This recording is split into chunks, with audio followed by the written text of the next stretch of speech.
How's everybody doing? My name's Mike.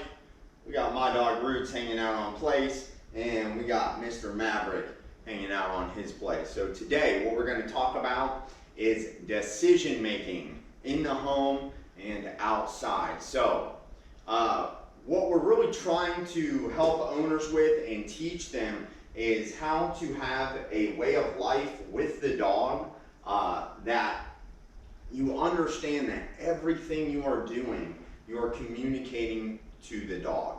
So decisions in the home, if you are allowing dogs to make any type of decision in the home, then they will view themselves as the leader. This is why it's so important that we control the dog 100% in the home and outside, and we're working with the dog all the time so that the dog understands we, the humans, are making the decisions. The reason that is so important, again, they will view themselves as the leader if they make decisions like, say right now, if he wanted to get up off that bed and I just allow him to get off the bed, he's a decision maker. If he gets up on the couch, he's making decisions. If he's barking, anything like that, any type of decisions like that that I'm not first approving of, then they're going to view themselves as the leader. So with training, the idea is we're giving the dog a job all the time, and we're guiding them through everything. We're letting them know it's almost like a hot and cold game. I'm constantly letting the dog know, hey, I don't like that or I do like that. And the way we do that is through marking. We're either saying, attaboy, good boy, and then he knows I'm gonna pet him, good place, buddy. And then he knows he's gonna get a reward, good place. And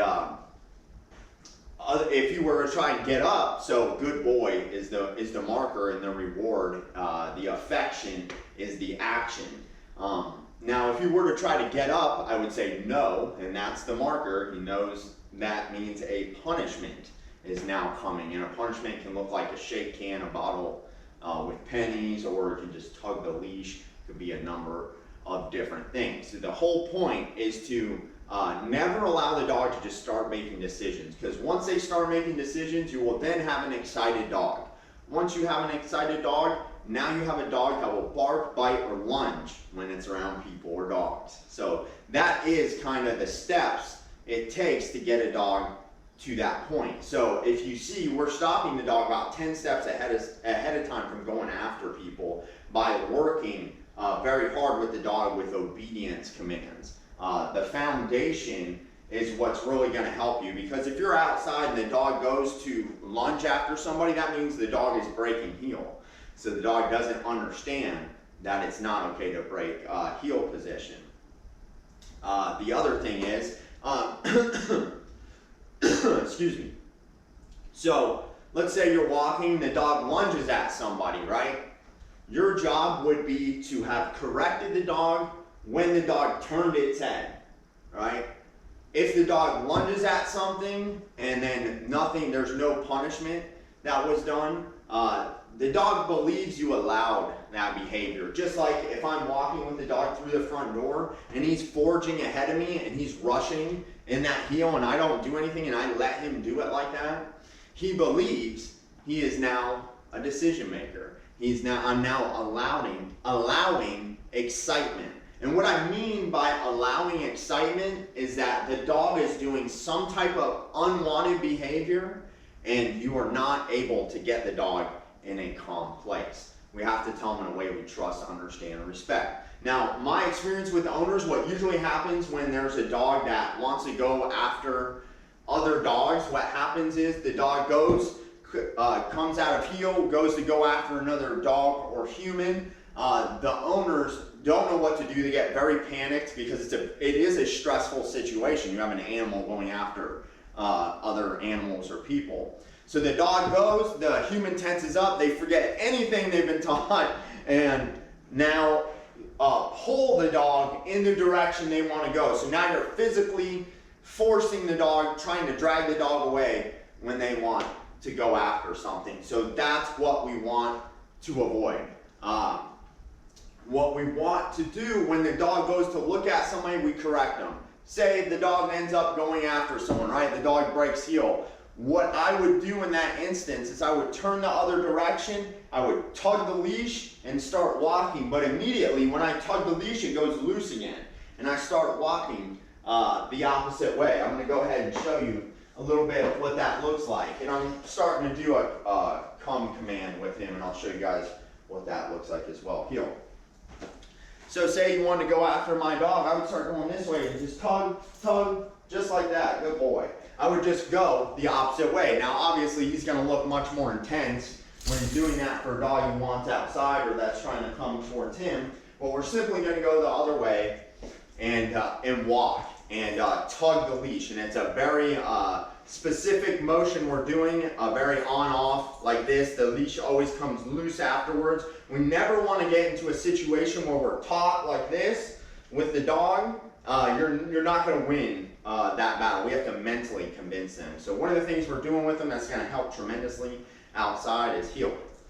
So I'll just tell them to come to me and I'll just start backing up. Come. Good boy, good boy, good boy, heel. Good job, buddy. Good boy. And that's his reward is the affection. So this will actually be I do this with them outside too. So I just say come and then I just back up like that. Good boy, heel. Good job, buddy. Good boy. And you just want to do this a little bit with them and have success inside, and you're just going to build off that. Come. Good boy, good boy. And we don't want them too excited though. We don't want them coming crazy excited to me. Just a little bit of affection, heel. And getting a little weird. We don't want them to get too excited. Sit from affection. We want affection. We want the owners and the handlers to mean calm to the dog. Outside, that's going to be a very big tool, though. It's just simply backing up, telling the dog to calm. If the dog doesn't calm, there's a correction involved. Good job, buddy. Good sit. Heel. Hey. Sit. Again, a little correction because he's too excited. Heel. Place. And say he was excited and I didn't like the way he did that. Heel. I would call him off again, and we would do it again, simply. Sit. And then if I thought he was going to be excited, I'd say, hey, place. And I use my hand in front of him to lead him like that. Good job, buddy.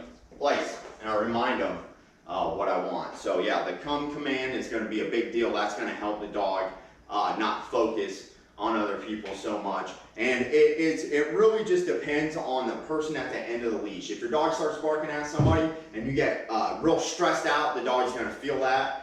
This is like an umbilical cord to you, and the dog's going to feel those emotions that you're having. You really want to try and take your emotions out of it. Focus on what you're doing and keep your head straight, and don't get emotional. And also be practicing on a daily basis those commands with the dog, how to come to you. So the dog, right when the dog hears the word come, it's going to turn to you and start coming to you, because if not, the dog's going to get a steady on-off.